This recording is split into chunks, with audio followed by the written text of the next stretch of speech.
Welcome to Midway Minute, everybody. I'm Scott Koral. He is Kevin Kaduk. And guess what? The Bears are in. They backed in, but the Bears are in. Kevin, 35-16. They lost, but you know what? The Rams, behind the vaunted John Wolford, did it.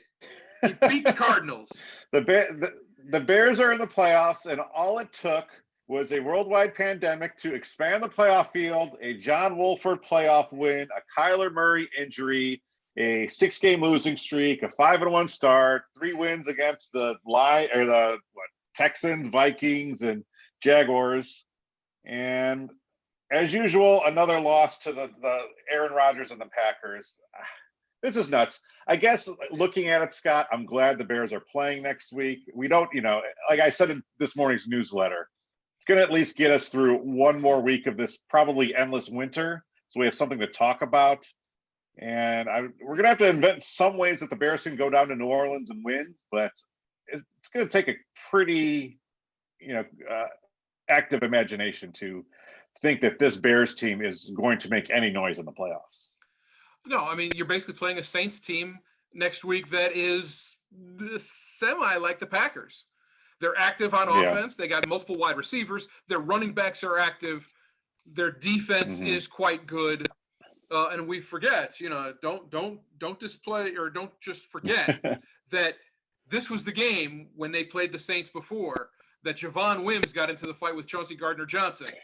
That's right. It changed everything. Yeah, it changed the whole season. Right. So maybe they can knock it into whack. Obviously, this Bears team has so many different lives, and they've had so many lives this season, whether it was playing the Lions early or getting down against the Falcons, getting down 5-7, backing into the playoffs. But now it's put up or shut up time. I mean, the one thing is, you look at this final score today, it was 35-16. It wasn't an unexpected result. And I think had you showed us that score, we would have said, okay, well, the Bears probably got killed like they did the first time against the Packers. And that really wasn't the case. Obviously, if they take care of the ball and they score touchdowns instead of putting up field goals, and they hang on to the ball, Aaron Rodgers, put 3 interceptions on the hands of Bears defenders. They couldn't get it done. So there was a way to take this game. Mitch Trubisky just did not get it done. And the defense could not get off the field when it mattered most. So, I think does that change going down to New Orleans? It's just hard to imagine that it will. And that's the thing, multiple times, not just this week, but you go back to the Jaguars game, they dropped a couple interceptions there. You go back to the Minnesota game, They dropped a couple there. This team can't catch, or at least the defense can't seem to catch. Now you guys are back. And they have names on the defensive side of the ball. Those guys are not playmakers. Eddie Jackson had a terrible game today. Roquan Smith, if he's hurt next week, forget about it. Meanwhile, Leonard Floyd sealed that victory down in Los Angeles with a big turnover. So it's hard to say. Let me ask you this. I said before we went on, we're not going to really talk about off season, but who's going to take the fall? Will anyone take the fall? Is Chuck Pagano really being set up as the fall guy here? But that's the thing. There's more than just one fall guy. Chuck Pagano's defense was soft. It was soft today. Right. It's been soft for most of the season. I think he's got to take some of the weight. I think right now Trubisky has to take some of the weight. And I'm not saying Trubisky, look, I think we all know Trubisky is better than not good. Maybe he's just average, but he's not good enough to beat the teams that you need to beat. Yeah. He's not good enough to beat the Packers. He's not good enough to beat the Titans. He's not good enough to beat you're going to be playing the Steelers next year, Baltimore next year, Cleveland next year. Do you think that Trubisky can beat any of those teams? The answer to no. In my estimation, no. Yeah. And I like Trubisky. I think my feelings on him are known, but today you just kind of saw what the problem with him is. He's never going to stand in and go toe-to-toe against a great quarterback, against a great team when points need to be produced. Now, they got on the board first with a great drive, and had they somehow gone up double digits, then maybe he could manage it that way. He obviously did it this time. And when, you're only operating on an eighth to a fourth of a field, how is that possibly going to work? I think you said great on Twitter.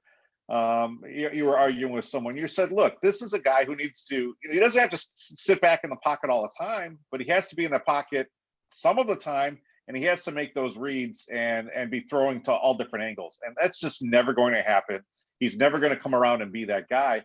Yes, you can roll out and dink and dunk against the Jaguars or Vikings or the Texans, but not against the Packers, not against the Saints, not against the Seahawks. So we'll talk about Trubisky's future, I think, when the season is over, and we'll see what he can do against the Saints. I think it's kind of ironic that Ryan Pace is going down to face New Orleans.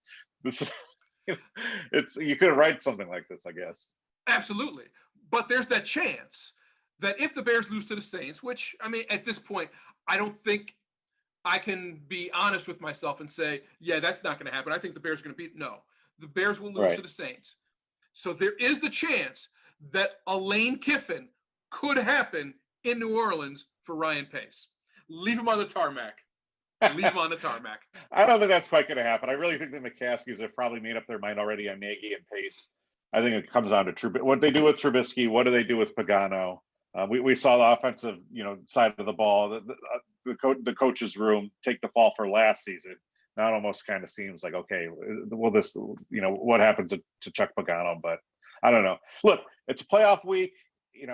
Bears playoff appearances certainly don't happen. Bears playoff victories are even rarer. So I guess we'll get ready to go this week. We'll be back here talking more. So make sure you hit the subscribe button on YouTube. Make sure you sign up for the Midway Minute newsletter. We'll have coverage of the game all week long. MidwayMinute.win. Scott, I guess here we go. Bonus football, and there's nothing ever wrong with that. No, you said you wanted one more Midway Minute with me on the Bears season. You got it, buddy. You got what you wanted, whether you like it or not. Look, we sit here a lot of Januaries and we watch playoffs that don't involve the Bears. And I will take any Bears game, whatever, especially when you're looking at 9 months without Bears football. So bring it on. Scott, we will see you next time. Yes, sir.